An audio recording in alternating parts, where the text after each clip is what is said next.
Big boss nomination ಇಲ್ಲಿನ ಕಾಮಿಡಿಯಲ್ಲಿ character ನ dummy ಮಾಡೋದು. ರಾಶಿಕಾ ಅವರಿಗೆ ಕೊಡ್ತೀನಿ. ಇಂಡಿವಿಜುವಲ್ ಆಗಿ ಸ್ಟ್ರಾಂಗ್ ಇಲ್ಲ ಆರ್ಡರ್ ಮಾಡ್ತಾರೆ, ಅದೇ ತಕೊಂಡ್ ಬಾ ಇದೇ ತಕೊಂಡ್ ಬಾ. ಯಾರ ಮೇಲೆ ಡಿಪೆಂಡ್ ಆಗಿದೀನಮ್ಮ? ಇಲ್ಲಿ ರೆಸ್ಪೆಕ್ಟ್ ಮಾಡಬೇಕು. ನಿನಗೇನು ಅರ್ಥ ಆಗಲ್ಲ ಈ ಮನೆಯಲ್ಲಿ. ಸುಮ್ನೆ ಬಂದ್ಬಿಟ್ಟಿದ್ಯಾ ಈ ಬಿಗ್ ಬಾಸ್ ಮನೆಗೆ. ಡಿಪೆಂಡ್ ಆಗಿರೋ ನೋಡಿದ್ದಾರೆ. ನೀನು ಓವರ್ ಚೈಲ್ಡಿಶ್ ಬಿಹೇವಿಯರ್. ನಾವು ಸರ್ವೆಂಟ್ ಅಲ್ಲ. Yes, you are a servant. ಇಂದು ರಾತ್ರಿ 9:30ಕ್ಕೆ ಬಿಗ್ ಬಾಸ್ ನಾಮಿನೇಷನ್ ಇಲ್ಲಿನ ಕಾಮಿಡಿಯಲ್ಲಿ ಕ್ಯಾರೆಕ್ಟರ್ ನ ಡಮ್ಮಿ ಮಾಡೋದು. ರಾಶಿಕಾ ಅವರಿಗೆ ಕೊಡ್ತೀನಿ. ಇಂಡಿವಿಜುವಲ್ ಆಗಿ ಸ್ಟ್ರಾಂಗ್ ಇಲ್ಲ ಆರ್ಡರ್ ಮಾಡ್ತಾರೆ, ಅದೇ ತಕೊಂಡ್ ಬಾ ಇದೇ ತಕೊಂಡ್ ಬಾ. ಯಾರ ಮೇಲೆ ಡಿಪೆಂಡ್ ಆಗಿದೀನಮ್ಮ? ಇಲ್ಲಿ ರೆಸ್ಪೆಕ್ಟ್ ಮಾಡಬೇಕು. ನಿನಗೇನು ಅರ್ಥ ಆಗಲ್ಲ ಈ ಮನೆಯಲ್ಲಿ. ಸುಮ್ನೆ ಬಂದ್ಬಿಟ್ಟಿದ್ಯಾ ಈ ಬಿಗ್ ಬಾಸ್ ಮನೆಗೆ. ಡಿಪೆಂಡ್ ಆಗಿರೋ ನೋಡಿದ್ದಾರೆ. ನೀನು ಓವರ್ ಚೈಲ್ಡಿಶ್ ಬಿಹೇವಿಯರ್. ನಾವು ಸರ್ವೆಂಟ್ ಅಲ್ಲ.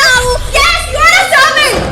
ಇಂದು ರಾತ್ರಿ 9:30ಕ್ಕೆ ಬಿಗ್ ಬಾಸ್ ನಾಮಿನೇಷನ್ ಇಲ್ಲಿನ ಕಾಮಿಡಿಯಲ್ಲಿ ಕ್ಯಾರೆಕ್ಟರ್ ನ ಡಮ್ಮಿ ಮಾಡೋದು. ರಾಶಿಕಾ ಅವರಿಗೆ ಕೊಡ್ತೀನಿ. ಇಂಡಿವಿಜುವಲ್ ಆಗಿ ಸ್ಟ್ರಾಂಗ್ ಇಲ್ಲ ಆರ್ಡರ್ ಮಾಡ್ತಾರೆ, ಅದೇ ತಕೊಂಡ್ ಬಾ ಇದೇ ತಕೊಂಡ್ ಬಾ. ಯಾರ ಮೇಲೆ ಡಿಪೆಂಡ್ ಆಗಿದೀನಮ್ಮ? ಇಲ್ಲಿ ರೆಸ್ಪೆಕ್ಟ್ ಮಾಡಬೇಕು. ನಿನಗೇನು ಅರ್ಥ ಆಗಲ್ಲ ಈ ಮನೆಯಲ್ಲಿ. ಸುಮ್ನೆ ಬಂದ್ಬಿಟ್ಟಿದ್ಯಾ ಈ ಬಿಗ್ ಬಾಸ್ ಮನೆಗೆ. ಡಿಪೆಂಡ್ ಆಗಿರೋ ನೋಡಿದ್ದಾರೆ. ನೀನು ಓವರ್ ಚೈಲ್ಡಿಶ್ ಬಿಹೇವಿಯರ್. ನಾವು ಸರ್ವೆಂಟ್ ಅಲ್ಲ.